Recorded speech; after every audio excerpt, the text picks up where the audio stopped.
गीता किसी विशेष व्यक्ति, किसी जाति, वर्ग, पंथ, देश काल या किसी रूढ़िग्रस्त संप्रदाय का ग्रंथ नहीं है, बल्कि यह सार्वलौकिक तथा सार्वकालिक धर्मशास्त्र है।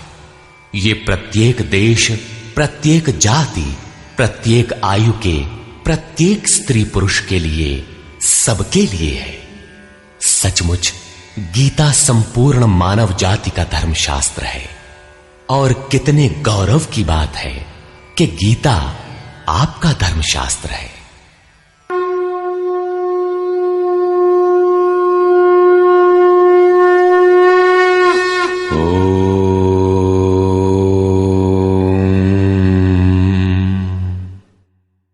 श्री परमात्मने नमः। यथार्थ गीता, श्रीमद् भगवत गीता, अथ चतुर्थोऽध्याय। अध्याय 3 में योगेश्वर श्री कृष्ण ने आश्वस्त किया था कि दोष दृष्टि से रहित होकर जो भी मानव श्रद्धा युक्त हो मेरे मत के अनुसार चलेगा, वो कर्मों के बंधन से भली प्रकार छूट जाएगा। कर्म बंधन से मुक्ति दिलाने की क्षमता योग, ज्ञान योग या कर्म योग दोनों में है। योग में ही युद्ध संचार निहित है। प्रस्तुत अध्याय में वे बताते हैं कि इस योग का प्रणेता कौन है, इसका क्रमिक विकास कैसे होता है। श्री भगवान वाच।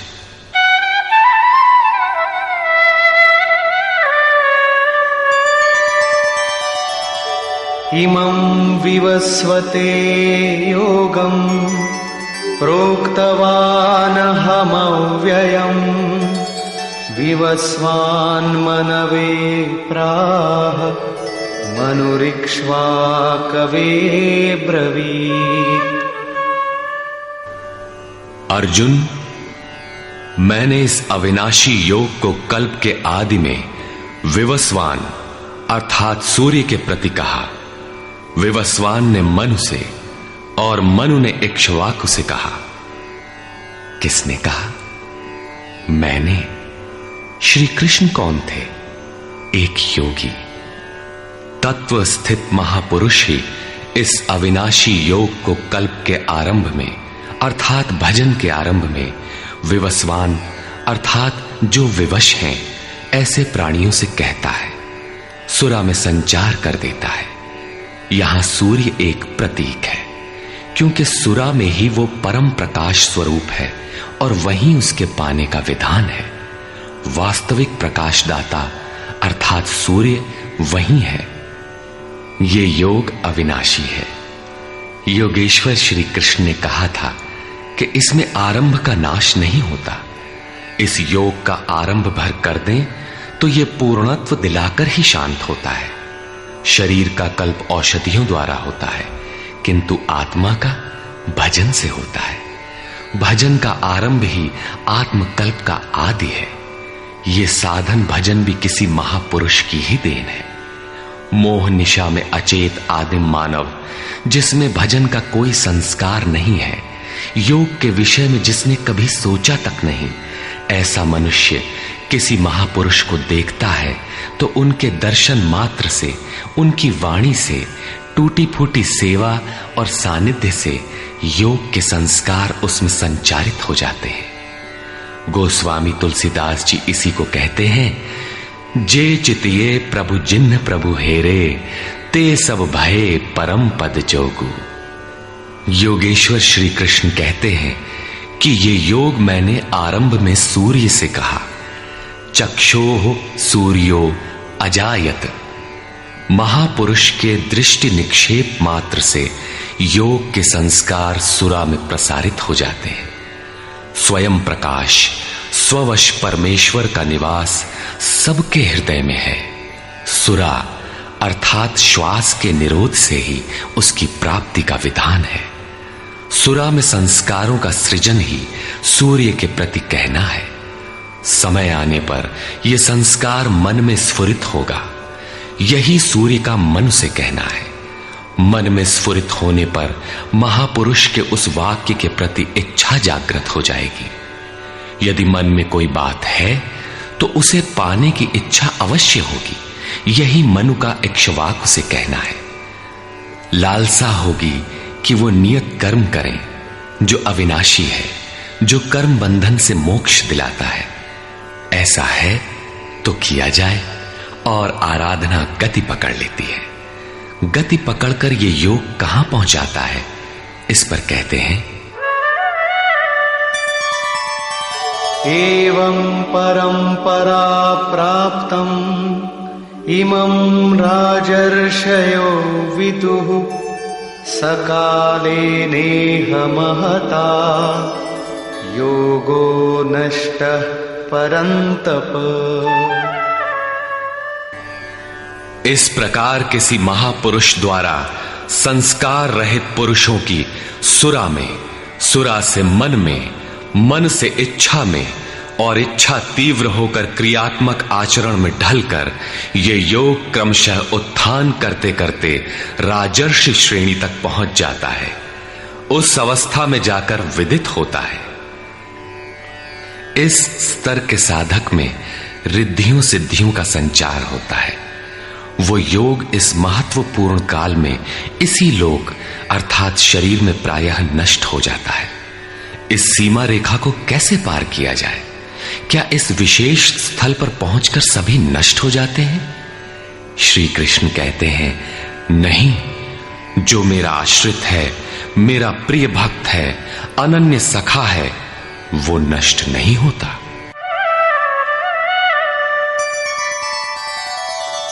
स एवायं मया तेद्य योगः प्रोक्तः पुरातनः भक्तोऽसि मे सखा चेति रहस्यं ह्येतदुत्तमम्। वो ही ये पुरातन योग अब मैंने तेरे लिए वर्णन किया है, क्योंकि तू मेरा भक्त और सखा है और ये योग उत्तम रहस्यपूर्ण है। अर्जुन क्षत्रिय श्रेणी का साधक था, राजर्षि की अवस्था वाला था, जहां रिद्धियों सिद्धियों के थपेड़े में साधक नष्ट हो जाता है। इस काल में भी योग कल्याण की मुद्रा में ही है, किंतु प्रायः साधक यहां पहुंचकर लड़खड़ा जाते हैं।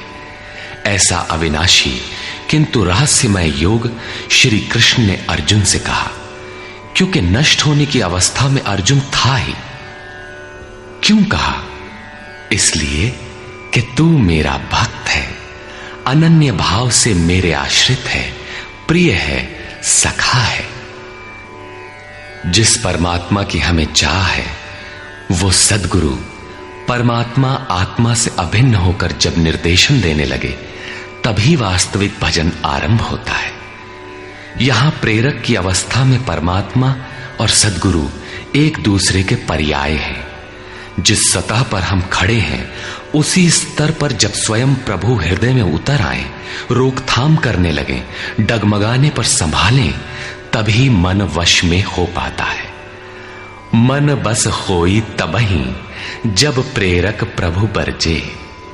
जब तक इष्ट देव रथी होकर, आत्मा से अभिन्न होकर प्रेरक के रूप में खड़े नहीं हो जाते, तब तक सही मात्रा में इस पथ में प्रवेश ही नहीं होता। वो साधक प्रत्याशी अवश्य है, लेकिन भजन उसके पास कहां? पूज्य गुरुदेव भगवान कहा करते थे, हो हम कई बार नष्ट होते होते बच गए, भगवान ने ही बचा लिया। भगवान ने ऐसे समझाया, ये कहा। हमने पूछा, महाराज जी, क्या भगवान भी बोलते हैं, बातचीत करते हैं?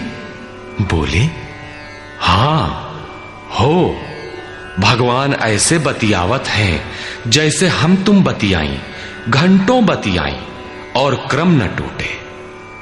हमें उदासी हुई और आश्चर्य भी कि भगवान कैसे बोलते होंगे, ये तो बड़ी नई बात है। कुछ देर बाद महाराज जी बोले, काहे घबराता है, तो हूं से बतियाई हैं। अक्षरशः सत्य था उनका कथन, और यही सख्य भाव है। सखा की तरह वे निराकरण करते रहें, तभी इस नष्ट होने वाली स्थिति से साधक पार हो पाता है। अभी तक योगेश्वर श्री कृष्ण ने किसी महापुरुष द्वारा योग के आरंभ, इसमें आने वाले व्यवधान, उससे पार पाने का रास्ता बताया। इस पर अर्जुन ने प्रश्न किया। अर्जुन उवाच,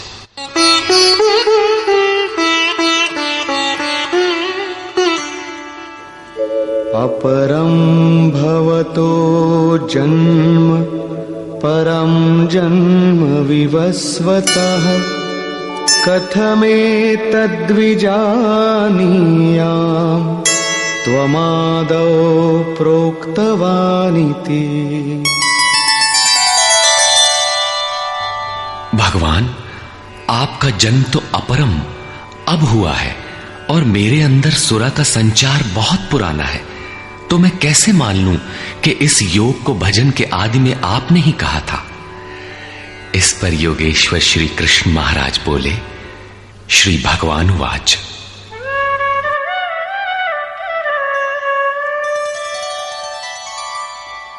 बहूनि मे व्यतीतानि जन्मानि तव चार्जुन तान्यहं वेद सर्वाणि न त्वं वेत्थ परन्तप।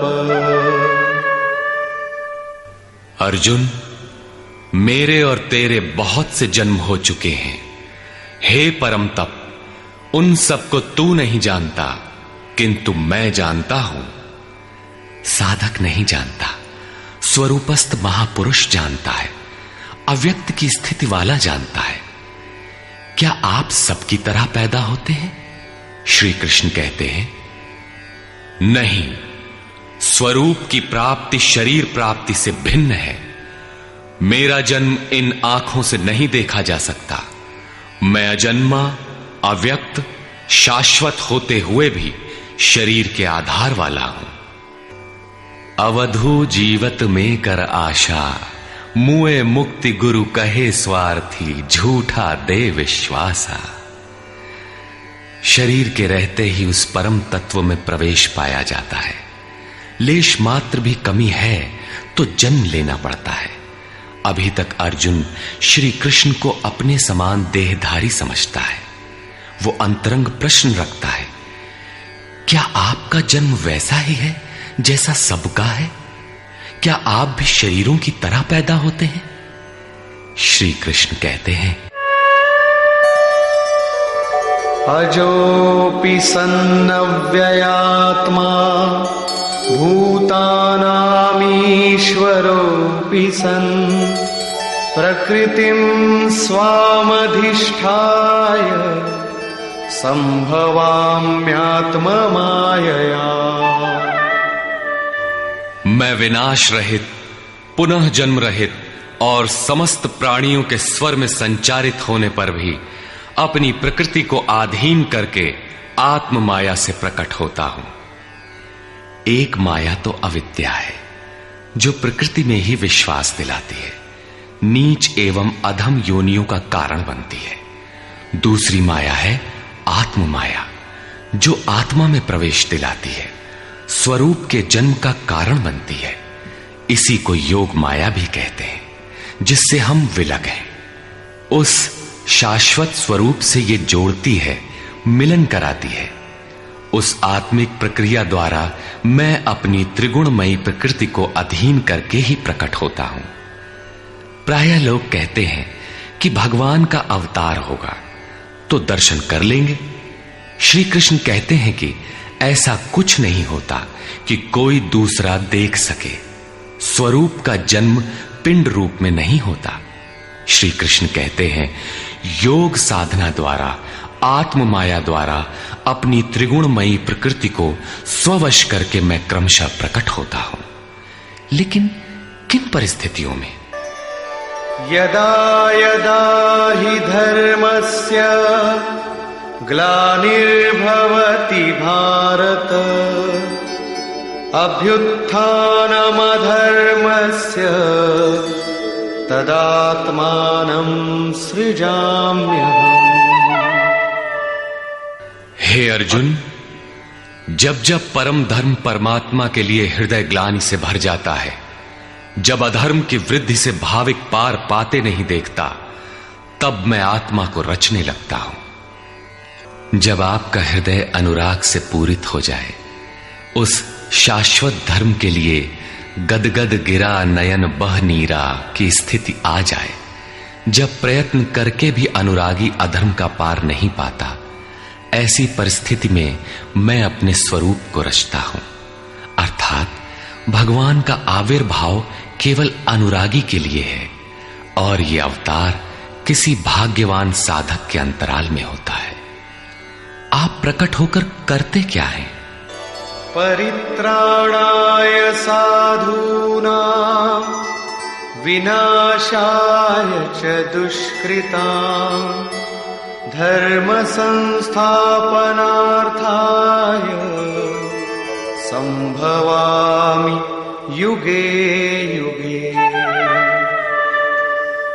अर्जुन, साधूनां परित्राणाय परम साध्य एकमात्र परमात्मा है, जिसे साध लेने पर कुछ भी साधना शेष नहीं रह जाती। उस साध्य में प्रवेश दिलाने वाले विवेक, वैराग्य, शम दम इत्यादि दैवी संपद को निर्विघ्न प्रवाहित करने के लिए तथा दुष्कृताम, जिससे दूषित कार्य रूप लेते हैं, उन काम क्रोध राग द्वेषादि विजातीय प्रवृत्तियों को समूल नष्ट करने के लिए तथा धर्म को भली प्रकार स्थिर करने के लिए मैं युग युग में प्रकट होता हूं। युग का तात्पर्य सतयुग, त्रेता, द्वापर में नहीं। युग धर्मों का उतार चढ़ाव मनुष्यों के स्वभाव पर है।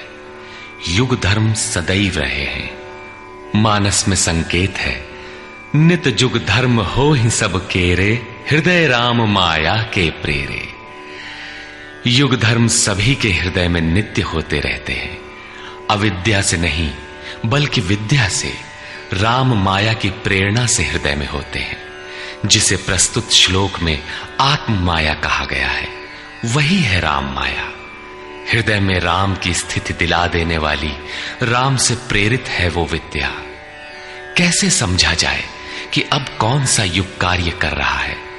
तो शुद्ध सत्व समता विज्ञाना, कृत प्रभाव प्रसन्न मन जाना।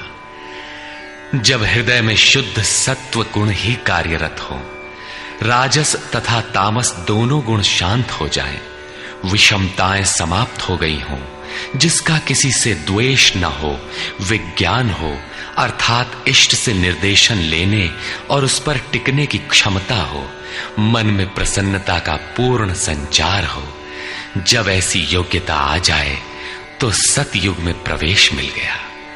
इसी प्रकार दो अन्य युगों का वर्णन किया और अंत में तामस बहुत रजो गुण थोरा, कलि प्रभाव विरोध चहु ओरा।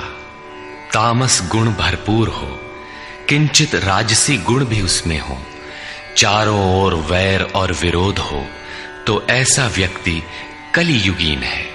जब तामसी गुण कार्य करता है तो मनुष्य में आलस्य, निद्रा, प्रमाद का बाहुल्य होता है।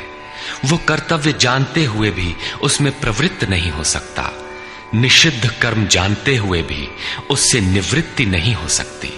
इस प्रकार युग धर्मों का उतार चढ़ाव मनुष्यों की आंतरिक योग्यता पर निर्भर है। किसी ने इन योग्यताओं को 4 युग कहा है, तो कोई इन्हें ही 4 वर्ण का नाम देता है, तो कोई इन्हें ही अति उत्तम, उत्तम, मध्यम और निकृष्ट 4 श्रेणी के साधक कहकर संबोधित करता है। प्रत्येक युग में इष्ट साथ देते हैं। हां, उच्च श्रेणी में अनुकूलता की भरपूरता प्रतीत होती है, निम्न युगों में सहयोग क्षीण प्रतीत होता है। संक्षेप में श्री कृष्ण कहते हैं कि साध्य वस्तु दिलाने वाले विवेक, वैराग्य इत्यादि को निर्विघ्न प्रवाहित करने के लिए तथा दूषण के कारक काम, क्रोध, राग, द्वेष इत्यादि का पूर्ण विनाश करने के लिए, परम धर्म परमात्मा में स्थिर रखने के लिए मैं युग युग में अर्थात हर परिस्थिति, हर श्रेणी में प्रकट होता हूं, बशर्ते कि ग्लानि हो। जब तक इष्ट समर्थन न दे तब तक आप समझ ही नहीं सकेंगे कि विकारों का विनाश हुआ अथवा अभी कितना शेष है। प्रवेश से पराकाष्ठा पर्यंत इष्ट हर श्रेणी में हर योग्यता के साथ रहते हैं। उनका प्राकट्य अनुरागी के हृदय में होता है। भगवान प्रकट हैं तब तो सभी दर्शन करते होंगे। श्री कृष्ण कहते हैं, नहीं। जन्म कर्म च मे दिव्यम् एवं यो वेत्ति तत्वतः त्यक्त्वा देहं पुनर्जन्म नैति मामेति सोऽर्जुन। अर्जुन, मेरा वो जन्म अर्थात ग्लानि के साथ स्वरूप की रचना तथा मेरा कर्म अर्थात दुष्कृतियों के कारणों का विनाश, साध्य वस्तु को दिलाने वाली क्षमताओं का निर्दोष संचार, धर्म की स्थिरता, ये कर्म और जन्म दिव्य अर्थात अलौकिक है, लौकिक नहीं है। इन चर्म चक्षुओं से उसे देखा नहीं जा सकता, मन बुद्धि से उसे मापा नहीं जा सकता। जब इतना गूढ़ है तो उसे देखता कौन है? केवल यो वेत्ति तत्वतः, केवल तत्वदर्शी ही मेरे इस जन्म और कर्म को देखता है और मेरा साक्षात करके वो पुनर्जन्म को नहीं प्राप्त होता बल्कि मुझे प्राप्त होता है। जब तत्वदर्शी ही भगवान के जन्म और कार्य को देख पाता है तो लोग लाखों की संख्या में भीड़ लगाए क्यों खड़े हैं कि कहीं अवतार होगा तो दर्शन करेंगे। क्या आप तत्वदर्शी हैं? महात्मा वेश में आज भी विविध तरीके से, मुख्यतः महात्मा वेश की आड़ में बहुत से लोग प्रचार करते फिरते हैं कि वे अवतार हैं, या उनके दलाल प्रचार कर देते हैं। लोग भेड़ की तरह अवतार को देखने टूट पड़ते हैं। किंतु श्री कृष्ण कहते हैं कि केवल तत्वदर्शी ही देख पाता है। अब तत्वदर्शी किसे कहते हैं? अध्याय 2 में सत असत का निर्णय देते हुए योगेश्वर श्री कृष्ण ने बताया था कि अर्जुन, असत वस्तु का अस्तित्व नहीं है और सत का तीनों कालों में कभी अभाव नहीं है। तो क्या आप ऐसा कहते हैं? बताया उन्होंने, नहीं, तत्वदर्शियों ने इसे देखा। न किसी भाषाविद ने देखा, न किसी समृद्धिशाली ने देखा। यहां पुनः बल देते हैं कि मेरा आविर्भाव तो होता है लेकिन उसे तत्वदर्शी ही देख पाता है। तत्वदर्शी एक प्रश्न है। ऐसा कुछ नहीं कि 5 तत्व हैं, 25 तत्व हैं, इनकी गणना सीख ली और हो गए तत्वदर्शी। श्री कृष्ण ने आगे बताया कि आत्मा ही परम तत्व है। आत्मा परम से संयुक्त होकर परमात्मा हो जाता है। आत्म साक्षात्कार करने वाला ही इस आविर्भाव को समझ पाता है। सिद्ध है कि अवतार किसी विरही अनुरागी के हृदय में होता है। आरंभ में उसे वो समझ नहीं पाता कि हमें कौन संकेत देता है, कौन मार्गदर्शन करता है, किंतु परम तत्व परमात्मा के दर्शन के साथ ही वो देख पाता है, समझ पाता है और फिर शरीर को त्याग कर पुनर्जन्म को प्राप्त नहीं होता। श्री कृष्ण ने कहा कि मेरा जन्म दिव्य है, इसे देखने वाला मुझे प्राप्त होता है। तो लोगों ने उनकी मूर्ति बना ली, पूजा करने लगे, आकाश में कहीं उनके निवास की कल्पना कर ली। ऐसा कुछ नहीं है। उन महापुरुषों का आशय केवल इतना था कि यदि आप निर्धारित कर्म करें तो पाएंगे कि आप भी दिव्य हैं। आप जो हो सकते हैं वो मैं हो गया हूं। मैं आपकी संभावना हूं, आपका ही भविष्य हूं। अपने भीतर आप जिस दिन ऐसी पूर्णता पा लेंगे तो आप भी वही होंगे जो श्री कृष्ण है। जो श्री कृष्ण का स्वरूप है वही आपका भी हो सकता है। अवतार कहीं बाहर नहीं होता। हां, यदि अनुराग पूरित हृदय हो तो आपके भीतर भी अवतार की अनुभूति संभव है। वे आपको प्रोत्साहित करते हैं कि बहुत से लोग इस मार्ग पर चलकर मेरे स्वरूप को प्राप्त कर चुके हैं। वीतराग भय क्रोधा मन्मया मामुपाश्रिताः बहवो ज्ञानतपसा पूता मद्भावमागता। राग और विराग दोनों से परे वीतराग तथा इसी प्रकार भय अभय, क्रोध अक्रोध दोनों से परे अनन्य भाव से अर्थात अहंकार रहित मेरे शरण हुए बहुत से लोग ज्ञान तप से पवित्र होकर मेरे स्वरूप को प्राप्त हो चुके हैं। अब ऐसा होने लगा हो ऐसी बात नहीं है, यह विधान सदैव से रहा है। बहुत से पुरुष इसी प्रकार से मेरे स्वरूप को प्राप्त हो चुके हैं। किस प्रकार? जिन जिन का हृदय अधर्म की वृद्धि देखकर परमात्मा के लिए ग्लानि से भर गया, उस स्थिति में मैं अपने स्वरूप को रचता हूं।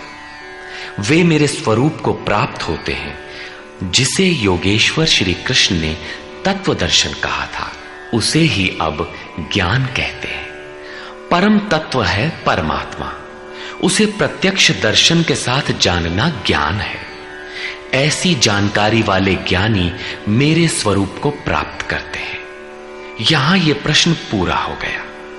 अब वे योग्यता के आधार पर भजने वालों का श्रेणी विभाजन करते हैं। ये यथा मां प्रपद्यन्ते तांस्तथैव भजाम्यहम् मम वर्त्मानुवर्तन्ते मनुष्याः पार्थ सर्वशः। पार्थ, जो मुझे जितनी लगन से जैसा भजते हैं, मैं भी उनको वैसा ही भजता हूं, उतनी ही मात्रा में सहयोग देता हूं। साधक की श्रद्धा ही कृपा बनकर उसे मिलती है। इस रहस्य को जानकर सुधीजन संपूर्ण भाव से मेरे मार्ग के अनुसार ही बरतते हैं। जैसा मैं बरतता हूं, जो मुझे प्रिय है वैसा ही आचरण करते हैं। जो मैं कराना चाहता हूं वही करते हैं। भगवान कैसे भजते हैं? वे रथी बनकर खड़े हो जाते हैं, साथ चलने लगते हैं। यही उनका भजना है। दूषित जिनसे पैदा होते हैं, उनका विनाश करने के लिए वे खड़े हो जाते हैं। सत्य में प्रवेश दिलाने वाले सद्गुणों का परित्राण करने के लिए वे खड़े हो जाते हैं। जब तक इष्ट देव हृदय से पूर्णता रथी न हो और हर कदम पर सावधान न करें, तब तक कोई कैसा ही भजनानंदी क्यों न हो, लाख आंख मूंदे, लाख प्रयत्न करे, वो इस प्रकृति के द्वंद्व से पार नहीं हो सकता। वो कैसे समझेगा कि हम कितनी दूरी तय कर चुके, कितना शेष है। इष्ट ही आत्मा से अभिन्न होकर खड़े हो जाते हैं और उसका मार्गदर्शन करते हैं कि तुम यहां पर हो, ऐसे करो, ऐसे चलो। इस प्रकार प्रकृति की खाई पाटते हुए शनैः शनैः आगे बढ़ाते हुए स्वरूप में प्रवेश दिला देंगे। भजन तो साधक को ही करना पड़ता है, किंतु उसके द्वारा इस पथ में जो दूरी तय होती है वो इष्ट की देन है। ऐसा जानकर सभी मनुष्य सर्वतोभावेन मेरा अनुसरण करते हैं। किस प्रकार वे बरतते हैं? कांक्षन्तः कर्मणां सिद्धिं यजन्त इह देवताः क्षिप्रं हि मानुषे लोके सिद्धिर्भवति कर्मजा। वे पुरुष इस मनुष्य शरीर में कर्मों की सिद्धि चाहते हुए देवताओं को पूजते हैं। कर्म कौन सा? श्री कृष्ण ने कहा, अर्जुन तू नियत कर्म कर। नियत कर्म क्या है? यज्ञ की प्रक्रिया ही कर्म है। यज्ञ क्या है? साधना की विधि विशेष, जिसमें श्वास प्रश्वास का हवन, इंद्रियों के बहिर्मुखी प्रवाह को संयमाग्नि में हवन किया जाता है, जिसका परिणाम है परमात्मा। कर्म का शुद्ध अर्थ है आराधना, जिसका स्वरूप इसी अध्याय में आगे मिलेगा। इस आराधना का परिणाम क्या है? संसिद्धिम, परम सिद्धि परमात्मा यान्ति ब्रह्म सनातनम, शाश्वत ब्रह्म में प्रवेश, परम नैष्कर्म्य की स्थिति। श्री कृष्ण कहते हैं, मेरे अनुसार बरतने वाले लोग इस मनुष्य लोक में कर्म के परिणाम परम नैष्कर्म्य सिद्धि के लिए देवताओं को पूजते हैं, अर्थात दैवी संपत्ति को बलवती बनाते हैं। तीसरे अध्याय में उन्होंने बताया था कि इस यज्ञ द्वारा तुम देवताओं की वृद्धि करो, दैवी संपद को बलवती बनाओ। ज्यों ज्यों हृदय देश में वो दैवी संपद उन्नत होगी, त्यों ही त्यों तुम्हारी उन्नति होगी। इस प्रकार परस्पर उन्नति करते हुए परम श्रेय को प्राप्त हो जाओ। अंत तक उन्नति करते जाने की ये अंतःक्रिया है। इसी पर बल देते हुए श्री कृष्ण कहते हैं कि मेरे अनुकूल बरतने वाले लोग इस मनुष्य शरीर में कर्मों की सिद्धि चाहते हुए दैवी संपत्ति को बलवती बनाते हैं, जिससे वो नैष्कर्म्य सिद्धि शीघ्र ही होती है। वो असफल नहीं होती, सफल ही होती है। शीघ्र का तात्पर्य, क्या कर्म में प्रवृत्ति होते ही तत्क्षण ये परम सिद्धि मिल जाती है? श्री कृष्ण कहते हैं, नहीं, इस सोपान पर क्रमशः चढ़ने का विधान है। कोई छलांग लगाकर भावातीत ध्यान जैसा चमत्कार नहीं होता। इस पर देखें, चातुर्वर्ण्यं मया सृष्टं गुणकर्म विभागशः तस्य कर्तारमपि मां विद्य कर्तारमव्ययम्। अर्जुन, चातुर्वर्ण्यम मया सृष्टम, 4 वर्णों की रचना मैंने की। तो क्या मनुष्यों को 4 भागों में बांट दिया? श्री कृष्ण कहते हैं, नहीं, गुण कर्म विभागशः, गुणों के माध्यम से कर्म को 4 भागों में बांटा। गुण एक पैमाना है, मापदंड है। तामसी गुण होगा तो आलस्य, निद्रा, प्रमाद, कर्म में न प्रवृत्त होने का स्वभाव, जानते हुए भी अकर्तव्य से निवृत्ति न हो पाने की विवशता रहेगी। ऐसी अवस्था में साधन आरंभ कैसे करें? 2 घंटे आप आराधना में बैठते हैं, इस कर्म के लिए प्रयत्नशील होना चाहते हैं, किंतु 10 मिनट भी अपने पक्ष में नहीं पाते। शरीर अवश्य बैठा है, लेकिन जिस मन को बैठना चाहिए वो हवा से बातें कर रहा है, कुतर्कों का जाल बुन रहा है, तरंग पर तरंग छाई है। तो आप बैठे क्यों हैं? समय क्यों नष्ट करते हैं? उस समय केवल परिचर्यात्मकम कर्म शूद्रस्यापि स्वभावजम, जो महापुरुष अव्यक्त की स्थिति वाले हैं, अविनाशी तत्व में स्थित हैं, उनकी तथा इस पथ पर अग्रसर अपने से उन्नत लोगों की सेवा में लग जाओ। इससे दूषित संस्कार शमन होते जाएंगे, साधना में प्रवेश दिलाने वाले संस्कार सबल होते जाएंगे। क्रमशः तामसी गुण न्यून होने पर राजसी गुणों की प्रधानता तथा सात्विक गुण के स्वल्प संचार के साथ साधक की क्षमता वैश्य श्रेणी की हो जाती है। उस समय वही साधक इंद्रिय संयम, आत्मिक संपत्ति का संग्रह स्वभावतः करने लगेगा। कर्म करते करते उसी साधक में सात्विक गुणों का बाहुल्य हो जाएगा, राजसी गुण कम रह जाएंगे, तामसी गुण शांत रहेंगे। उस समय वही साधक क्षत्रिय श्रेणी में प्रवेश पालेगा। शौर्य, कर्म में प्रवृत्त रहने की क्षमता, पीछे न हटने का स्वभाव, सब भावों पर स्वामी भाव, प्रकृति के तीनों गुणों को काटने की क्षमता उसके स्वभाव में ढल जाएगी। वही कर्म और सूक्ष्म होने पर मात्र सात्विक गुण कार्यरत रह जाने पर मन का शमन, इंद्रियों का दमन, एकाग्रता, सरलता, ध्यान, समाधि, ईश्वरीय निर्देश, आस्तिकता इत्यादि ब्रह्म में प्रवेश दिलाने वाली स्वाभाविक क्षमता के साथ वही साधक ब्राह्मण श्रेणी का कहा जाता है। ये ब्राह्मण श्रेणी के कर्म की निम्नतम सीमा है। जब वही साधक ब्रह्म में स्थित हो जाता है, उस अंतिम सीमा में वो स्वयं में न ब्राह्मण रहता है, न क्षत्रिय, न वैश्य, न शूद्र, किंतु दूसरों के मार्गदर्शन हेतु वही ब्राह्मण है। कर्म एक ही है, नियत कर्म आराधना। अवस्था भेद से इसी कर्म को ऊंची नीची 4 सीढ़ियों में बांटा। किसने बांटा? किसी योगेश्वर ने बांटा, अव्यक्त स्थिति वाले महापुरुष ने बांटा। उसके कर्ता मुझ अविनाशी को अकर्ता ही जान। क्यों?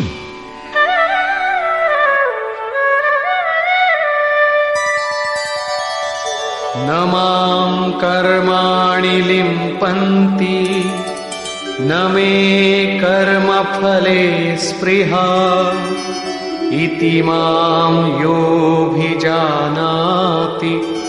कर्मभिर्न स बध्यते।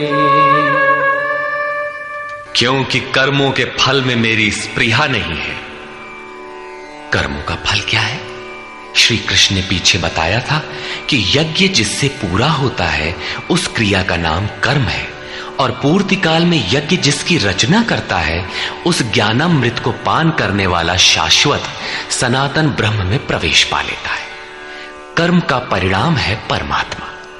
उस परमात्मा की चाह भी अब मुझे नहीं है, क्योंकि वो मुझसे भिन्न नहीं है।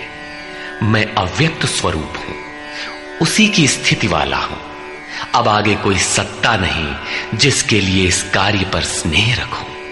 इसलिए कर्म मुझे लिपायमान नहीं करते, और इसी स्तर से जो भी मुझे जानता है, अर्थात जो कर्मों के परिणाम परमात्मा को प्राप्त कर लेता है, उसे भी कर्म नहीं बांधते।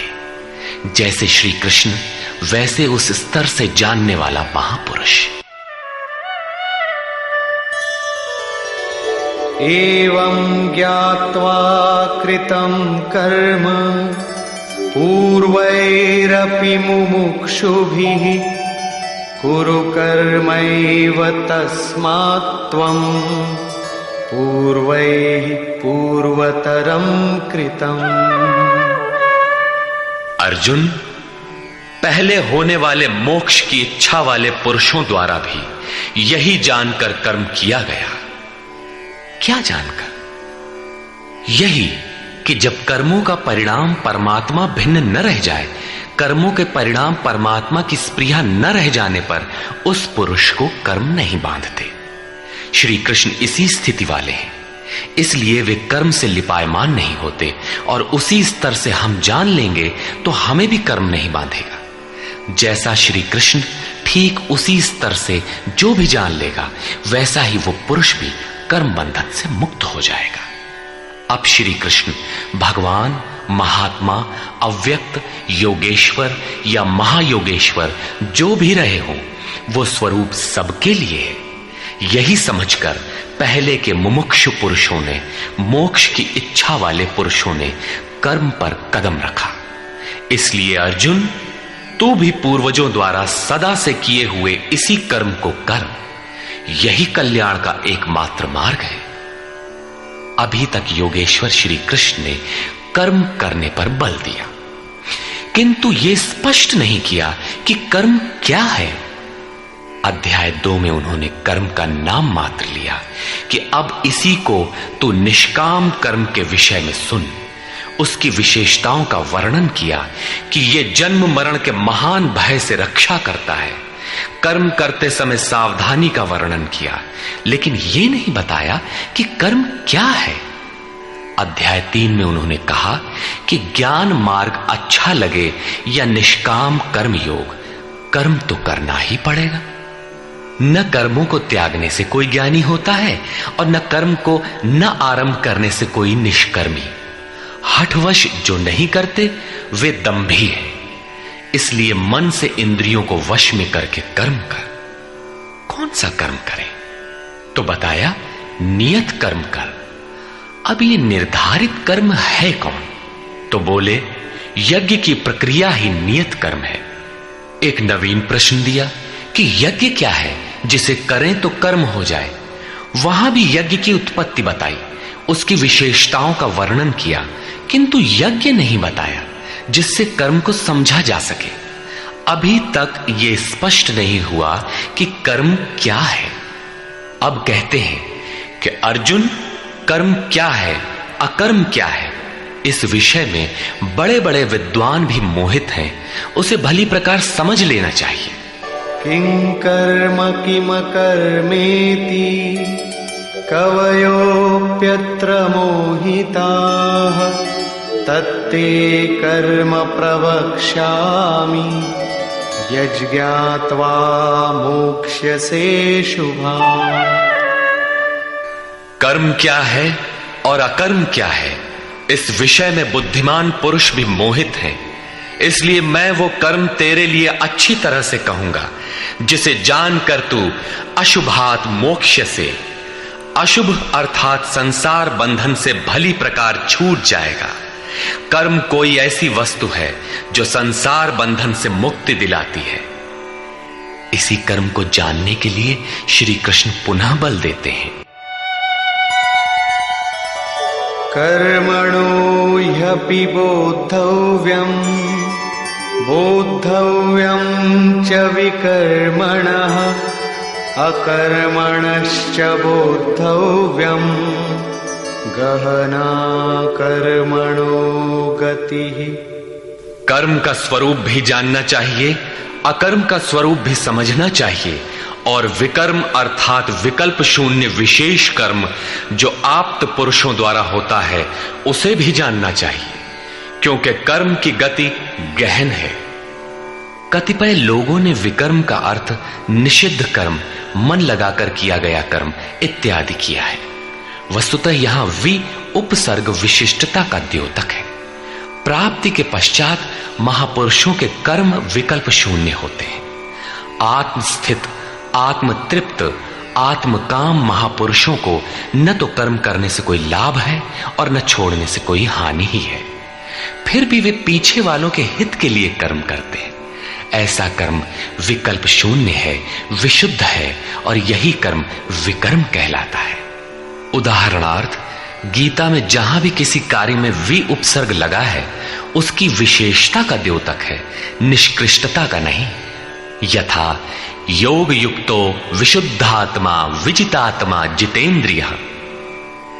अभी आपने विकर्म देखा, रहा कर्म और अकर्म, जिसे अगले श्लोक में समझने का प्रयास करें। यदि यहां कर्म अकर्म का विभाजन नहीं समझ सके तो कभी नहीं समझ सकेंगे। कर्मण्यकर्म यः पश्येत् अकर्मणि च कर्म यः स बुद्धिमान् मनुष्येषु स युक्तः कृत्स्न कर्म कृत्। जो पुरुष कर्म में अकर्म देखे, कर्म माने आराधना अर्थात आराधना करे, और ये भी समझे कि करने वाला मैं नहीं हूं बल्कि गुणों की अवस्था ही चिंतन में हमें नियुक्त करता है, मैं इष्ट द्वारा संचालित हूं, ऐसा देखे। और जब इस प्रकार अकर्म देखने की क्षमता आ जाए और धारावाहिक रूप से कर्म होता रहे, तभी समझना चाहिए कि कर्म सही दिशा में हो रहा है। वही पुरुष मनुष्यों में बुद्धिमान है, मनुष्यों में योगी है, योग से युक्त बुद्धि वाला है और संपूर्ण कर्मों का करने वाला है। उसके द्वारा कर्म करने में लेश मात्र भी त्रुटि नहीं रह जाती। कर्म का अर्थ है भजन, कर्म का अर्थ है योग साधना को भली प्रकार संपादित करना, जिसका विशद वर्णन इसी अध्याय में आगे आ रहा है। यहां कर्म और अकर्म का केवल विभाजन किया गया, जिससे कर्म करते समय यस्य सर्वे समारंभाः कामसंकल्पवर्जिताः ज्ञानाग्निदग्धकर्माणम्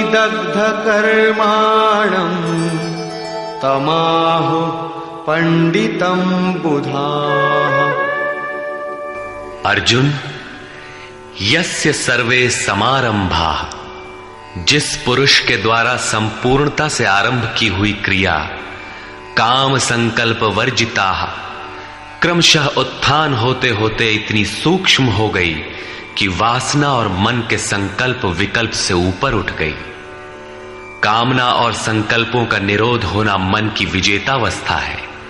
अतः कर्म कोई ऐसी वस्तु है जो इस मन को कामना और संकल्प विकल्प से ऊपर उठा देता है। उस समय ज्ञानाग्नि दग्ध कर्माणम, अंतिम संकल्प के भी शमन के साथ जिसे हम नहीं जानते, जिसे जानने के लिए हम इच्छुक थे, उस परमात्मा की प्रत्यक्ष जानकारी हो जाती है। क्रियात्मक पथ पर चलकर परमात्मा की प्रत्यक्ष जानकारी का नाम ही ज्ञान है। उस ज्ञान के साथ ही दग्ध कर्माणम, कर्म सदा के लिए दग्ध हो जाते हैं। जिसे पाना था पा लिया, आगे कोई सत्ता नहीं जिसकी शोध करे, इसलिए कर्म करके ढूंढे भी तो किसे। उस जानकारी के साथ कर्म की आवश्यकता समाप्त हो जाती है। ऐसी स्थिति वालों को ही बोध स्वरूप महापुरुषों ने पंडित कहकर संबोधित किया है। उनकी जानकारी पूर्ण है। ऐसी स्थिति वाला महापुरुष करता क्या है, रहता कैसे है, उसकी रहनी पर प्रकाश डालते हैं। त्यक्त्वा कर्मफला संगम नित्य तृप्तो निराश्रयः कर्मण्यभिप्रवृत्तोऽपि नैव किंचित् करोति सः। अर्जुन, वह पुरुष सांसारिक आश्रय से रहित होकर नित्य वस्तु परमात्मा में ही तृप्त रहकर कर्मों के फल परमात्मा की आसक्ति को भी त्याग कर कर्म में अच्छी प्रकार बरतता हुआ भी कुछ नहीं करता। निराशीर्यत चित्तात्मा त्यक्त सर्व परिग्रहः शारीरं केवलं कर्म कुर्वन्नाप्नोति किल्बिषम्। जिसने अंतःकरण और शरीर को जीत लिया है, भोगों की संपूर्ण सामग्री जिसने त्याग दी है, ऐसे आशा रहित पुरुष का शरीर केवल कर्म करता दिखाई भर पड़ता है। वस्तुतः वो करता धरता कुछ नहीं, इसलिए पाप को प्राप्त नहीं होता। वो पूर्णत्व को प्राप्त है, इसलिए आवागमन को प्राप्त नहीं होता।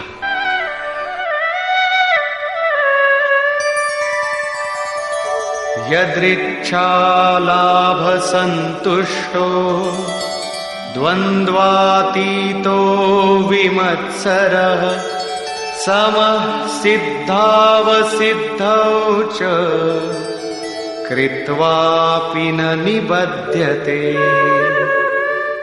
अपने आप जो कुछ भी प्राप्त हो उसी में संतुष्ट रहने वाला, सुख दुख राग द्वेष और हर्ष शोकादि द्वंद्वों से परे, विमत्सरः ईर्ष्या रहित तथा सिद्धि और असिद्धि में समभाव वाला पुरुष कर्मों को करके भी नहीं बंधता।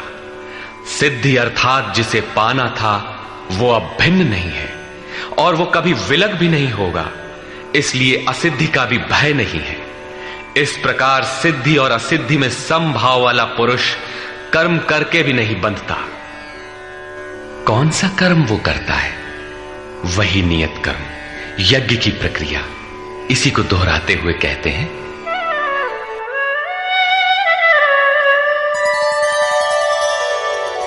गत संगस्य मुक्तस्य ज्ञानावस्थित चेतसः यज्ञायाचरतः कर्म समग्रं प्रविलीयते। अर्जुन, यज्ञायाचरतः कर्म, यज्ञ का आचरण ही कर्म है और साक्षात्कार का नाम ही ज्ञान है।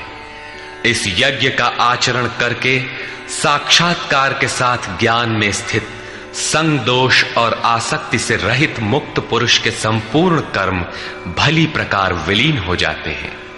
वे कर्म कोई परिणाम उत्पन्न नहीं कर पाते, क्योंकि कर्मों का फल परमात्मा उनसे भिन्न नहीं रह गया। अब फल में कौन सा फल लगेगा? इसलिए उन मुक्त पुरुषों को अपने लिए कर्म करने की आवश्यकता समाप्त हो जाती है। फिर भी लोक संग्रह के लिए वे कर्म करते ही हैं और करते हुए भी वे इन कर्मों से लिप्त नहीं होते। जब करते हैं तो लिप्त क्यों नहीं होते? इस पर कहते हैं, ब्रह्मार्पणं ब्रह्महविः ब्रह्माग्नौ ब्रह्मणाहुतं ब्रह्मैव तेन गन्तव्यं ब्रह्म कर्म समाधिना। ऐसे मुक्त पुरुष का समर्पण ब्रह्म है, हवि ब्रह्म है, अग्नि भी ब्रह्म ही है। अर्थात ब्रह्म रूप अग्नि में ब्रह्म रूपी कर्ता द्वारा जो हवन किया जाता है वो भी ब्रह्म है। ब्रह्म कर्म समाधिना, जिसके कर्म ब्रह्म का स्पर्श करके समाधिस्थ हो चुके हैं, उसमें विलय हो चुके हैं, ऐसे महापुरुष के लिए जो प्राप्त होने योग्य है वो भी ब्रह्म ही है। वो कर्ता धर्ता कुछ नहीं, केवल लोक संग्रह के लिए कर्म में बरतता है। ये तो प्राप्ति वाले महापुरुष के लक्षण हैं, किंतु कर्म में प्रवेश लेने वाले प्रारंभिक साधक कौन सा यज्ञ करते हैं? अब यहां उसी यज्ञ को स्पष्ट करते हैं।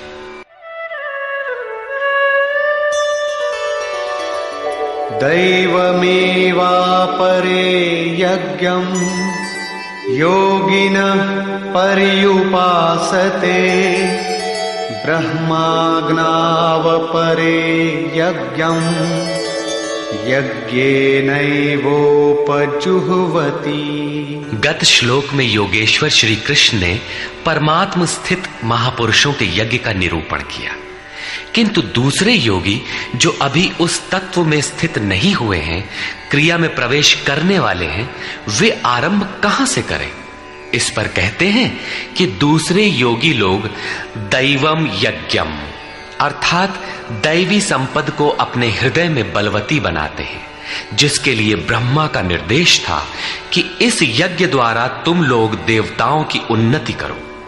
ज्यों ज्यों हृदय देश में दैवी संपद अर्जित होगी, वही तुम्हारी प्रगति होगी और क्रमशः परस्पर उन्नति करके परम श्रेय को प्राप्त करो।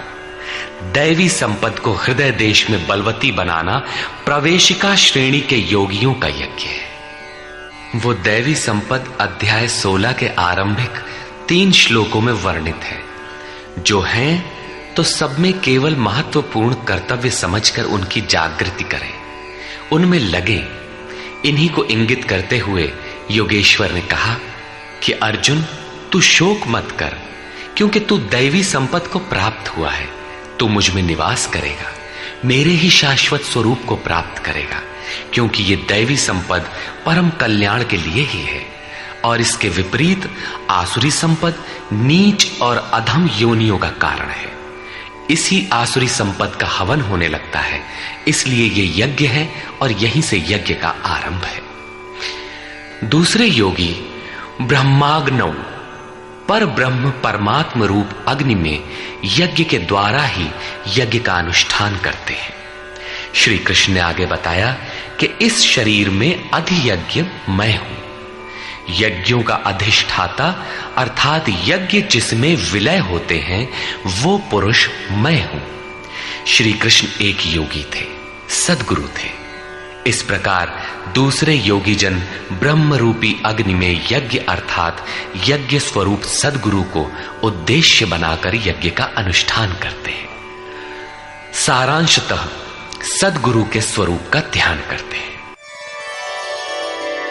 श्रोत्रादीनीन्द्रियाण्यन्ये संयमाग्निषु जुह्वति शब्दादीन् विषयानन्य इंद्रियाग्निषु जुह्वति। अन्य योगी जन श्रोत्रादिक अर्थात श्रोत्र, नेत्र, त्वचा, जिह्वा, नासिका सब इंद्रियों को संयम रूपी अग्नि में हवन करते हैं, अर्थात इंद्रियों को विषयों से समेटकर संयत कर लेते हैं। यहां आग नहीं जलती, जैसे अग्नि में डालने से हर वस्तु भस्मसात हो जाती है, ठीक इसी प्रकार संयम ही एक अग्नि है जो इंद्रियों के संपूर्ण बहिर्मुखी प्रवाह को दग्ध कर देता है। दूसरे योगी लोग शब्दादिक अर्थात शब्द, स्पर्श, रूप, रस और गंध विषयों को इंद्रिय रूपी अग्नि में हवन कर देते हैं, अर्थात उनका आशय बदलकर साधना परक बना लेते हैं। साधक को संसार में रहकर ही तो भजन करना है। सांसारिक लोगों के भले बुरे शब्द उससे टकराते ही रहते हैं। विषयोत्तेजक ऐसे शब्दों को सुनते ही साधक उनके आशय को योग, वैराग्य सहायक, वैराग्योत्तेजक भावों में बदलकर इंद्रिय रूपी अग्नि में हवन कर देते हैं। जैसे कि एक बार अर्जुन अपने चिंतन में रत था, अकस्मात उसके कर्ण कुहरों में संगीत लहरी झंझना उठी। उसने सिर उठाकर देखा तो उर्वशी खड़ी थी, जो एक वेश्या थी। सभी उसके रूप पर मुग्ध हो झूम रहे थे, किंतु अर्जुन ने उसे स्नेहिल दृष्टि से मातृवत देखा। उस शब्द रूप से मिलने वाले विकार विलीन हो गए, इंद्रियों के अंतराल में ही समाहित हो गए। यहां इंद्रिय ही अग्नि है। अग्नि में डाली हुई वस्तु जैसे भस्मसात हो जाती है, उसी प्रकार आशय बदलकर इष्ट के अनुकूल ढाल लेने पर विषयोत्तेजक रूप, रस, गंध, स्पर्श और शब्द भी भस्म हो जाते हैं। साधक पर कुप्रभाव नहीं डाल पाते। साधक इन शब्दादिकों में रुचि नहीं लेता, इन्हें ग्रहण नहीं करता। इन श्लोकों में अपरे, अन्य शब्द एक ही साधक की ऊंची नीची अवस्थाएं हैं। एक ही यज्ञकर्ता का ऊंचा नीचा स्तर है, न कि अपरे अपरे कहने से कोई अलग अलग यज्ञ। सर्वाणि इंद्रिय कर्माणि प्राणकर्माणि चापरे आत्मसंयम योगाग्नौ जुह्वति ज्ञान दीपिते। अभी तक योगेश्वर ने जिस यज्ञ की चर्चा की, उसमें क्रमशः दैवी संपत्ति को अर्जित किया जाता है। इंद्रियों की संपूर्ण चेष्टाओं का संयम किया जाता है। बलात् विषयोत्तेजक शब्दादिकों के टकराने पर भी उनका आशय बदलकर उनसे बचा जाता है। इससे उन्नत अवस्था होने पर दूसरे योगी जन संपूर्ण इंद्रियों की चेष्टाओं तथा प्राण के व्यापार को साक्षात्कार सहित ज्ञान से प्रकाशित परमात्म स्थिति रूपी योगाग्नि में हवन करते हैं। जब संयम की पकड़ आत्मा के साथ तद्रूप हो जाती है, प्राण और इंद्रियों का व्यापार भी शांत हो जाता है, उस समय विषयों को उद्दीप्त करने वाली और इष्ट में प्रवृत्ति दिलाने वाली दोनों धाराएं आत्मसात हो जाती हैं। परमात्मा में स्थिति मिल जाती है, यज्ञ का परिणाम निकल आता है। ये है यज्ञ की पराकाष्ठा। जिस परमात्मा को पाना था उसी में स्थिति आ गई तो शेष क्या रहा। पुनः योगेश्वर श्री कृष्ण यज्ञ को भली प्रकार समझाते हैं।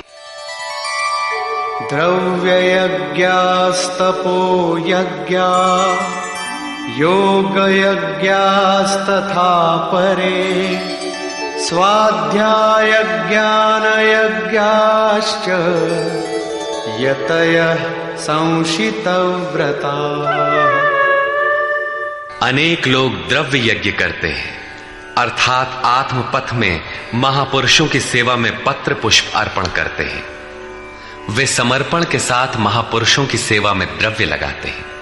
श्री कृष्ण आगे कहते हैं कि भक्ति भाव से पत्र पुष्प फल जल जो कुछ भी मुझे देता है उसे मैं खाता हूं और उसका परम कल्याण सृजन करने वाला होता हूं।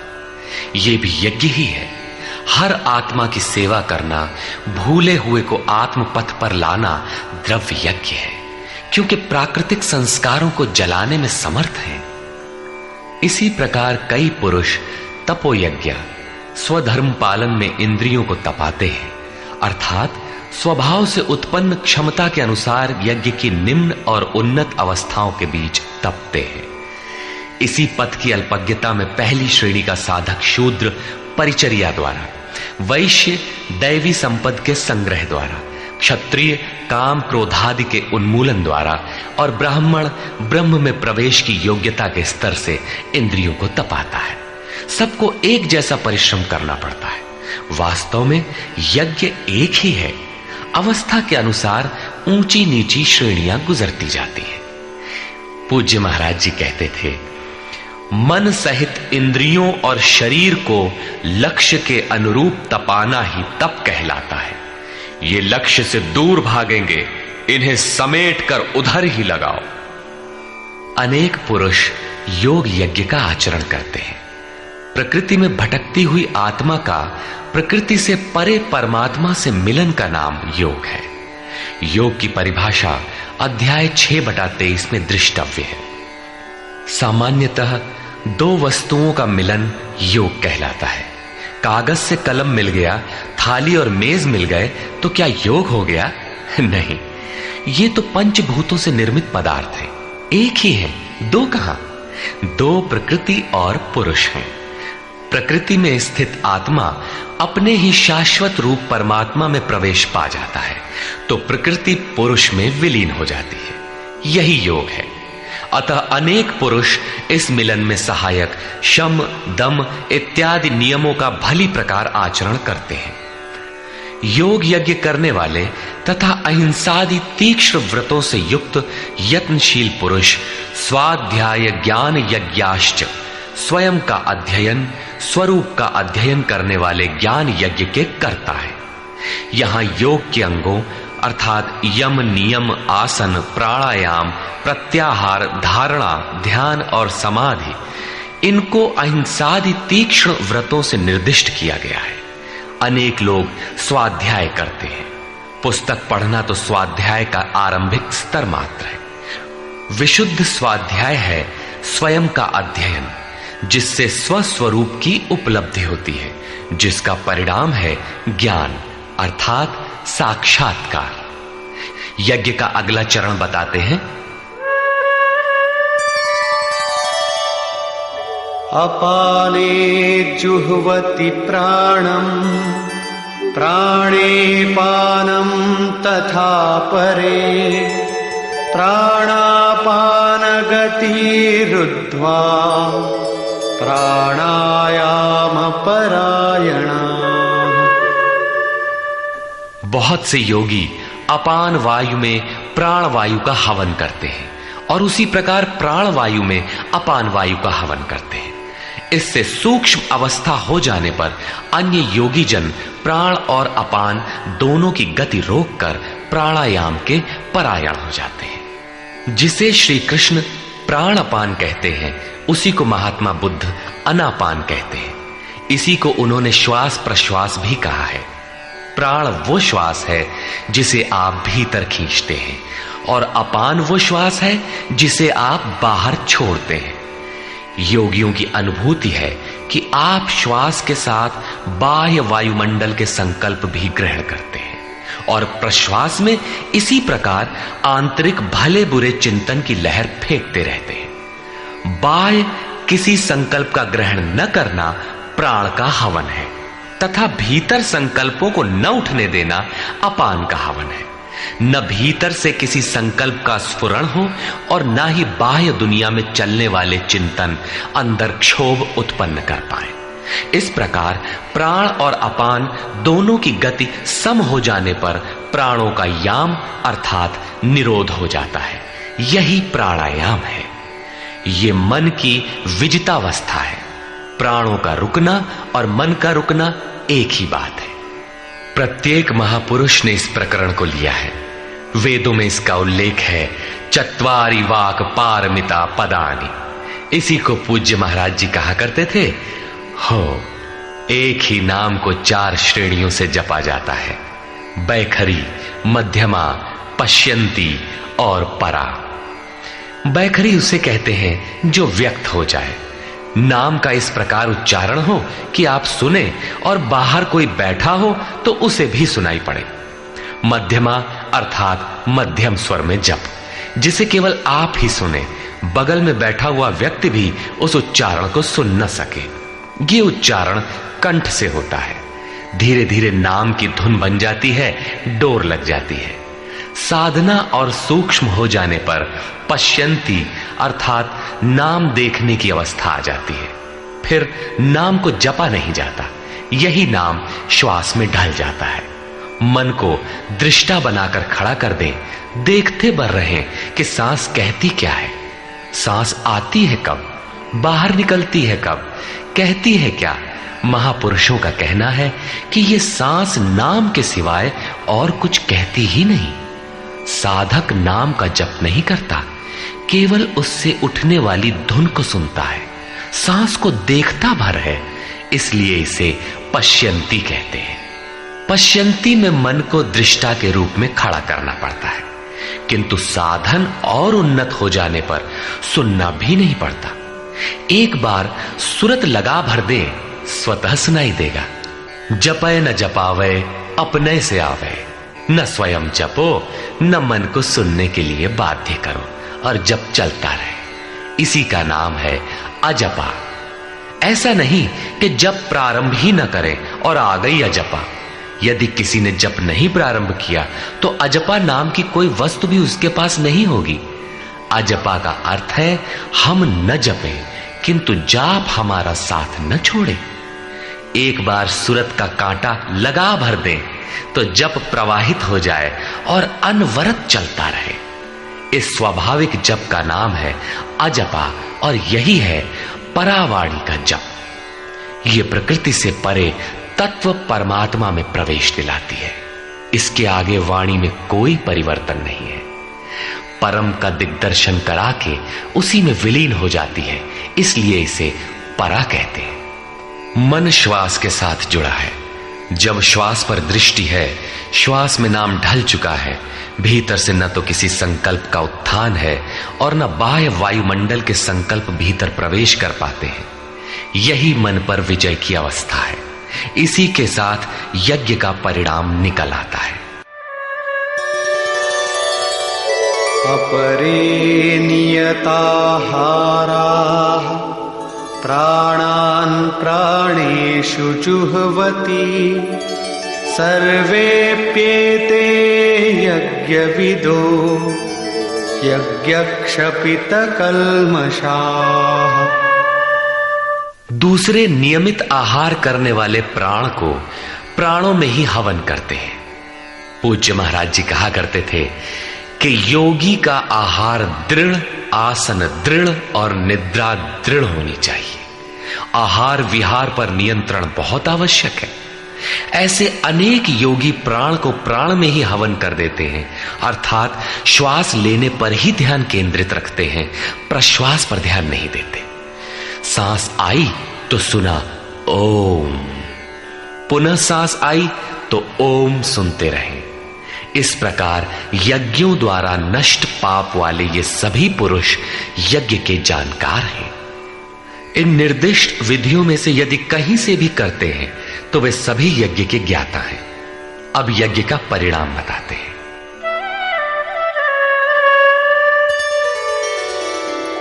यज्ञशिष्टामृतभुजो यान्ति ब्रह्म सनातनम् नायं लोकोऽस्त्ययज्ञस्य कुतोऽन्यः कुरु सत्तम। कुरुश्रेष्ठ अर्जुन, यज्ञ शिष्टामृत भुज, यज्ञ जिसकी सृष्टि करता है, जिसे अवशेष छोड़ता है, वो है अमृत। उसकी प्रत्यक्ष जानकारी ज्ञान है। उस ज्ञानामृत को भोगने अर्थात प्राप्त करने वाले योगी जन यान्ति ब्रह्म सनातनम, शाश्वत सनातन पर ब्रह्म को प्राप्त होते हैं। यज्ञ कोई ऐसी वस्तु है जो पूर्ण होते ही सनातन पर ब्रह्म में प्रवेश दिला देती है। यज्ञ न करें तो आपत्ति क्या है? श्री कृष्ण कहते हैं कि यज्ञ रहित पुरुष को पुनः ये मनुष्य लोक अर्थात मानव शरीर भी सुलभ नहीं होता, फिर अन्य लोग कैसे सुखदायी होंगे? उसके लिए तो तिर्यक योनियां सुरक्षित हैं, इससे अधिक कुछ नहीं। अतः यज्ञ करना मनुष्य मात्र के लिए नितांत आवश्यक है।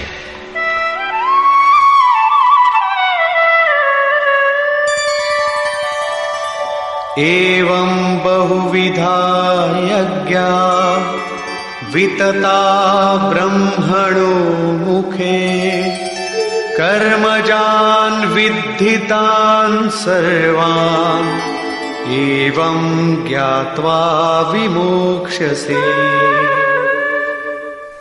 इस प्रकार उपर्युक्त बहुत प्रकार के यज्ञ वेद की वाणी में कहे गए हैं, ब्रह्म के मुख से विस्तारित है। प्राप्ति के पश्चात महापुरुषों के शरीर को परब्रह्म धारण कर लेता है। ब्रह्म से अभिन्न अवस्था वाले उन महात्माओं की बुद्धि मात्र यंत्र होती है, उनके द्वारा वो ब्रह्म ही बोलता है। उसकी वाणी में इन यज्ञों का विस्तार किया गया है। इन सब यज्ञों को तू कर्मजान विद्धि, कर्म से उत्पन्न हुआ जान। यही पहले भी कहे आए हैं, यज्ञः कर्म समुद्भवः।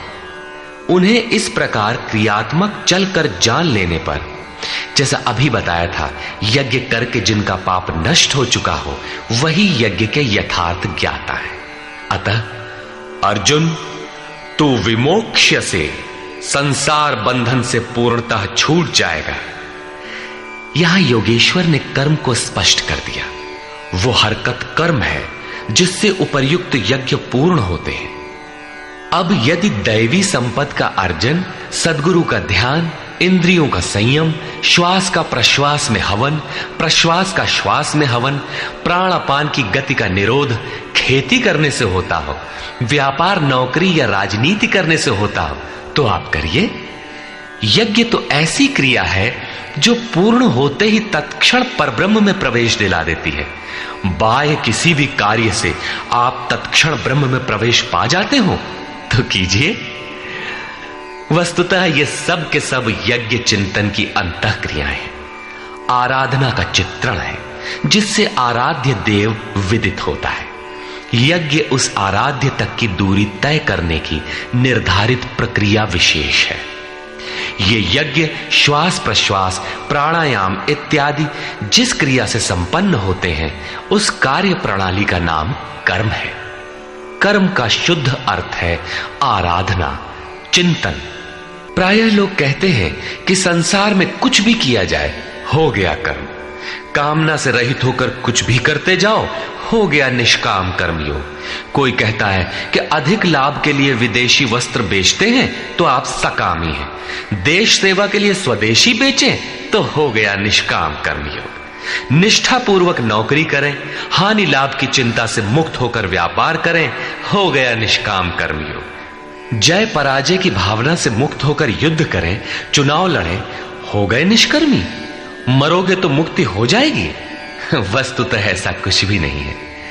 योगेश्वर श्री कृष्ण ने स्पष्ट शब्दों में बताया कि इस निष्काम कर्म में निर्धारित क्रिया एक ही है, व्यवसायात्मिका बुद्धि रेकेह कुरुनंदन। अर्जुन, तू निर्धारित कर्म को कर। यज्ञ की प्रक्रिया ही कर्म है। यज्ञ क्या है? श्वास प्रश्वास का हवन, इंद्रियों का संयम, यज्ञ स्वरूप महापुरुष का ध्यान, प्राणायाम, प्राणों का निरोध। ये यज्ञ जिससे होने लगे उस क्रिया का नाम कर्म है। संपूर्ण गीता में एक भी श्लोक ऐसा नहीं है जो सांसारिक कार्य व्यापारों का समर्थन करता हो। प्रायः यज्ञ का नाम आने पर लोग बाहर एक यज्ञ वेदी बनाकर तिल जौ लेकर स्वाहा बोलते हुए हवन प्रारंभ कर देते हैं।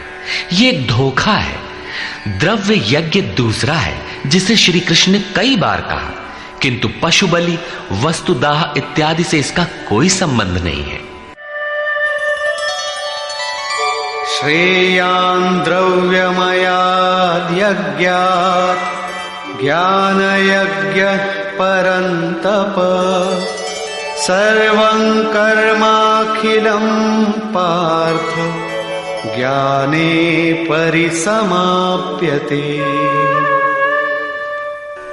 अर्जुन, सांसारिक द्रव्यों से सिद्ध होने वाले यज्ञ की अपेक्षा ज्ञान यज्ञ, जिसका परिणाम ज्ञान अर्थात साक्षात्कार है, यज्ञ जिसकी सृष्टि करता है, उस अमृत तत्व की जानकारी का नाम ज्ञान है।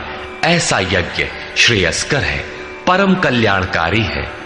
हे पार्थ, संपूर्ण कर्म ज्ञान में शेष हो जाते हैं। परिसमाप्यते, भली प्रकार समाहित हो जाते हैं। ज्ञान यज्ञ की पराकाष्ठा है। उसके पश्चात कर्म किए जाने से न कोई लाभ है और न छोड़ देने से उस महापुरुष की कोई क्षति ही होती है।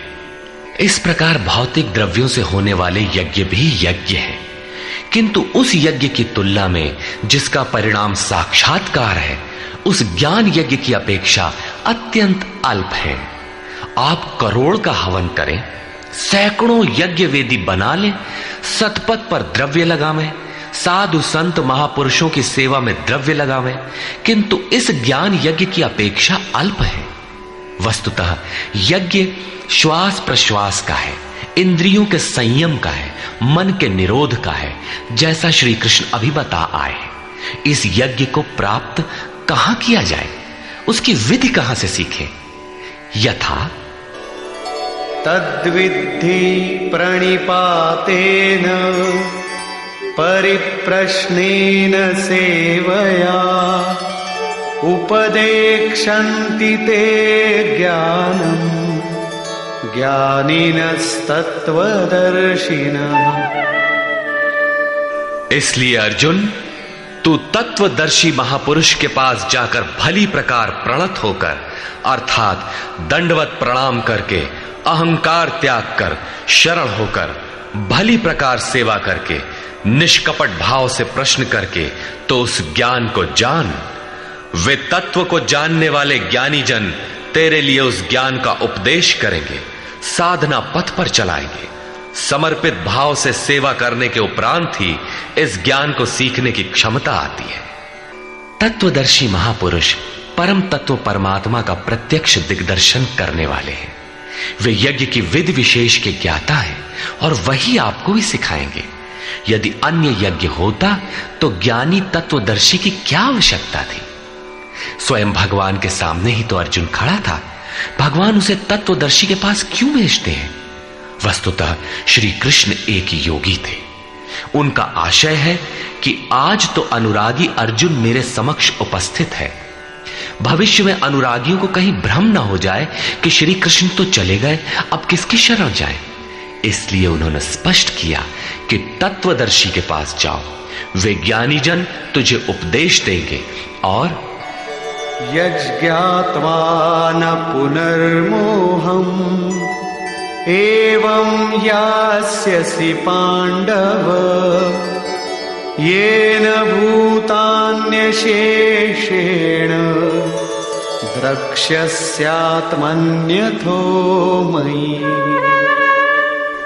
उस ज्ञान को उनके द्वारा समझकर तू इस प्रकार फिर कभी मोह को प्राप्त नहीं होगा। उनसे दी गई जानकारी के द्वारा उस पर चलते हुए तू अपनी आत्मा के अंतर्गत संपूर्ण भूतों को देखेगा, अर्थात सभी प्राणियों में इसी आत्मा का प्रसार देखेगा। जब सर्वत्र एक ही आत्मा के प्रसार को देखने की क्षमता आ जाएगी, उसके पश्चात तू मुझ में प्रवेश करेगा। अतः उस परमात्मा को पाने का साधन तत्व स्थित महापुरुष के द्वारा है। ज्ञान के संबंध में, धर्म और शाश्वत सत्य के संबंध में श्री कृष्ण के अनुसार किसी तत्वदर्शी से ही पूछने का विधान है।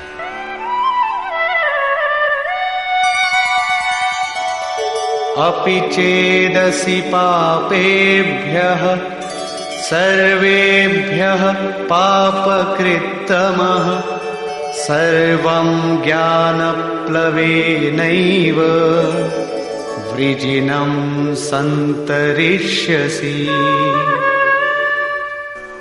यदि तू सब पापियों से भी अधिक पाप करने वाला है, तब भी ज्ञान रूपी नौका द्वारा सभी पापों से निसंदेह भली प्रकार तर जाएगा। इसका आशय आप ये न लगा ले कि अधिक से अधिक पाप करके कभी भी तर जाएंगे। श्री कृष्ण का आशय मात्र यही है कि कहीं आप भ्रम में न रहे कि हम तो बड़े पापी हैं, हमसे पार नहीं लगेगा। ऐसी कोई गुंजाइश न निकाल लें।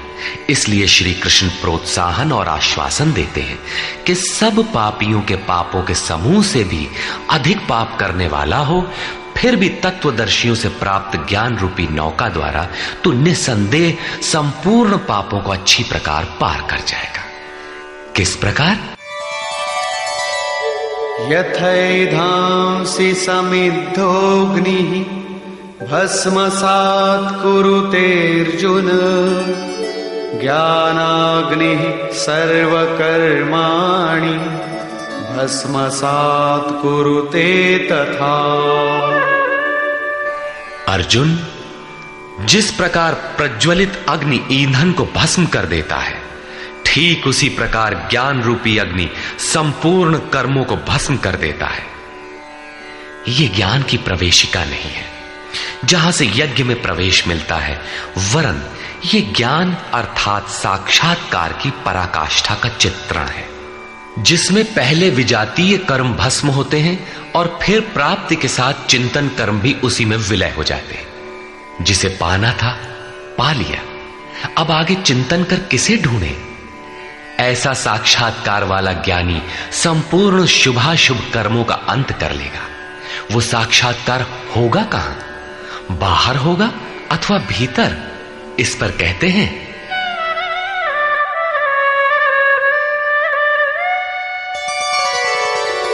नहि ज्ञानेन सदृशं पवित्रमिह विद्यते तत्स्वयं योग संसिद्धः कालेनात्मनि विन्दति।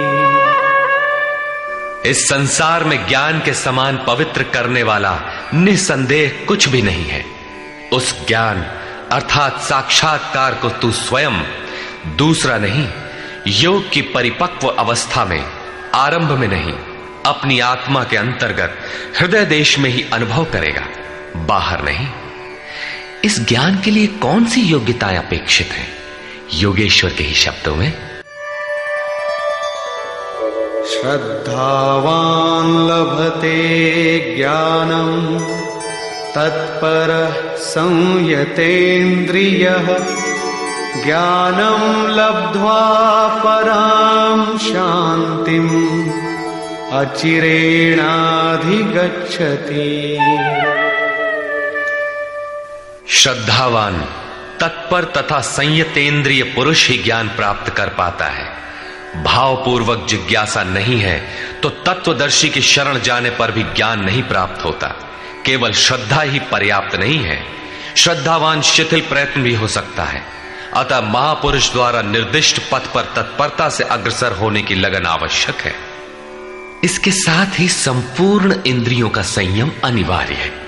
जो वासनाओं से विरत नहीं है उसके लिए साक्षात्कार अर्थात ज्ञान की प्राप्ति कठिन है। केवल श्रद्धावान आचरणरत संयतेंद्रिय पुरुष ही ज्ञान प्राप्त करता है। ज्ञान को प्राप्त कर वो तत्क्षण परम शांति को प्राप्त हो जाता है, जिसके पश्चात कुछ भी पाना शेष नहीं रहता।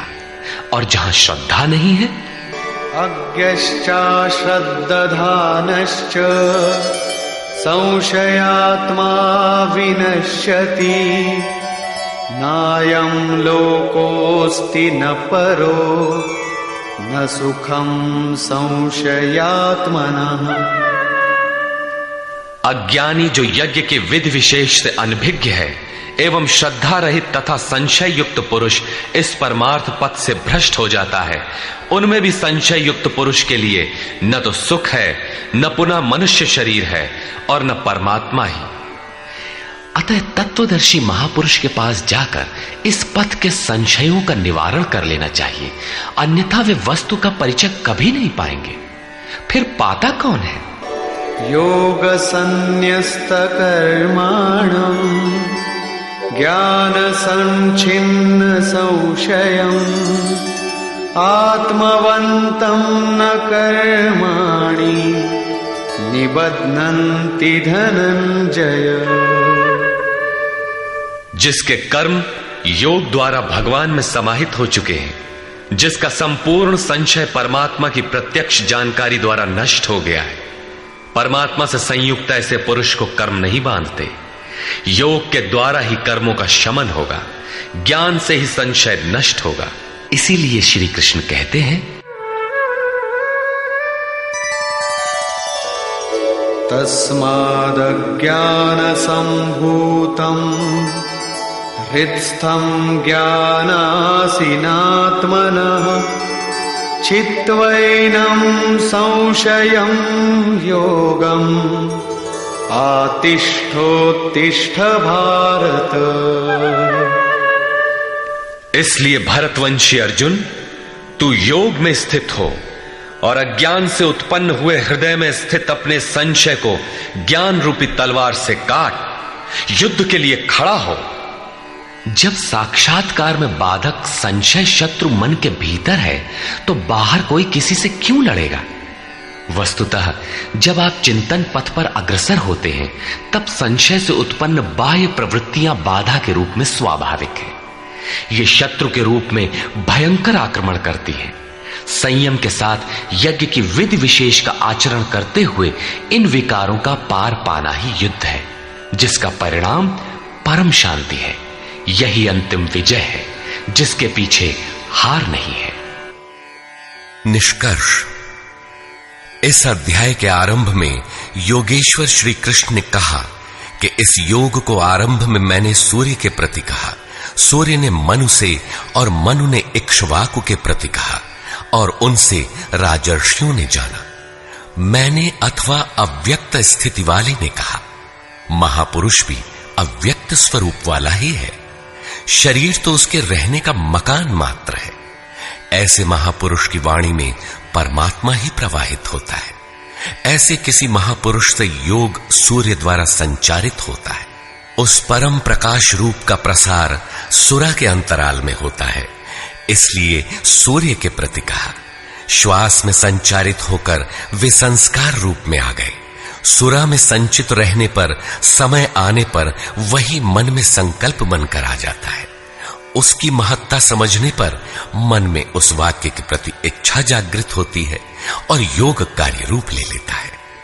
क्रमशः उत्थान करते करते यह योग रिद्धियों सिद्धियों की राजर्षित्व श्रेणी तक पहुंचने पर नष्ट होने की स्थिति में जा पहुंचता है। किंतु जो प्रिय भक्त हैं, अनन्य सखा हैं, उसे महापुरुष ही संभाल लेते हैं। अर्जुन के प्रश्न करने पर कि आपका जन्म तो अब हुआ है, योगेश्वर श्री कृष्ण ने बताया, अव्यक्त, अविनाशी, अजन्मा और संपूर्ण भूतों में प्रवाहित होने पर भी आत्म माया योग प्रक्रिया द्वारा अपनी त्रिगुणमयी प्रकृति को वश में करके मैं प्रकट होता हूं। प्रकट होकर करते क्या है? साध्य वस्तुओं को परित्राण देने तथा जिनसे दूषित उत्पन्न होते हैं उनका विनाश करने के लिए, परम धर्म परमात्मा को स्थिर करने के लिए मैं आरंभ से पूर्ति पर्यंत पैदा होता हूं। मेरा वह जन्म और कर्म दिव्य है, उसे केवल तत्वदर्शी ही जान पाते हैं। भगवान का आविर्भाव तो कलयुग की अवस्था में ही हो जाता है। यदि सच्ची लगन हो किंतु आरंभिक साधक समझ ही नहीं पाता कि यह भगवान बोल रहे हैं या यूं ही संकेत मिल रहे हैं। आकाश से कौन बोलता है? महाराज जी बताते थे कि जब भगवान कृपा करते हैं, आत्मा से रथी हो जाते हैं, तो खंबे से, वृक्ष से, पत्ते से, शून्य से, हर स्थान से बोलते और संभालते हैं। उत्थान होते होते जब परम तत्व परमात्मा विदित हो जाए, तभी स्पर्श के साथ ही वो स्पष्ट समझ पाता है। इसलिए अर्जुन, मेरे उस स्वरूप को तत्वदर्शियों ने देखा और मुझे जानकर वे तत्क्षण मुझ में ही प्रविष्ट हो जाते हैं, जहां से पुनः आवागमन में नहीं आते। इस प्रकार उन्होंने भगवान के आविर्भाव की विधि को बताया कि वह किसी अनुरागी के हृदय में होता है, बाहर कदापि नहीं। श्री कृष्ण ने बताया, मुझे कर्म नहीं बांधते और इस स्तर से जो जानता है उसे भी कर्म नहीं बांधते। यही समझकर मुमुक्ष पुरुषों ने कर्म का आरंभ किया था कि उस स्तर से जानेंगे तो जैसे श्री कृष्ण, वैसा ही उस स्तर से जानने वाला वह पुरुष, और जान लेने पर वैसा ही वह मुमुक्ष अर्जुन। यह उपलब्धि निश्चित है यदि यज्ञ किया जाए। यज्ञ का स्वरूप बताया, यज्ञ का परिणाम परम तत्व परम शांति बताया। इस ज्ञान को पाया कहां जाए? इस पर किसी तत्वदर्शी के पास जाने और उन्हें विधियों से पेश आने को कहा, जिससे वे महापुरुष अनुकूल हो जाए। योगेश्वर ने स्पष्ट किया कि वह ज्ञान तो स्वयं आचरण करके पाएगा, दूसरे के आचरण से तुझे नहीं मिलेगा। वह भी योग की सिद्धि के काल में प्राप्त होगा, प्रारंभ में नहीं। वह ज्ञान अर्थात साक्षात्कार हृदय देश में होगा, बाहर नहीं। श्रद्धालु, तत्पर, संयतेंद्रिय एवं संशय रहित पुरुष ही इसे प्राप्त करता है। अतः हृदय में स्थित अपने संशय को वैराग्य की तलवार से काट। यह हृदय देश की लड़ाई है। बाह्य युद्ध से गीतोक्त युद्ध का कोई प्रयोजन नहीं है। इस अध्याय में योगेश्वर श्री कृष्ण ने मुख्य रूप से यज्ञ का स्वरूप स्पष्ट किया और बताया कि यज्ञ जिससे पूरा होता है उसे करने अर्थात कार्य प्रणाली का नाम कर्म है। कर्म को भली प्रकार इसी अध्याय में स्पष्ट किया। अतः ओम तत्सदिति श्रीमद् भगवद गीता सूपनिषत्सु ब्रह्म विद्यायाम योग शास्त्रे श्री कृष्णा अर्जुन संवादे यज्ञ कर्म स्पष्टीकरण नाम चतुर्थो अध्यायः। इस प्रकार स्वामी अड़गड़ानंद कृत श्रीमद् भगवद गीता के भाष्य यथार्थ गीता का चौथा अध्याय पूर्ण होता है।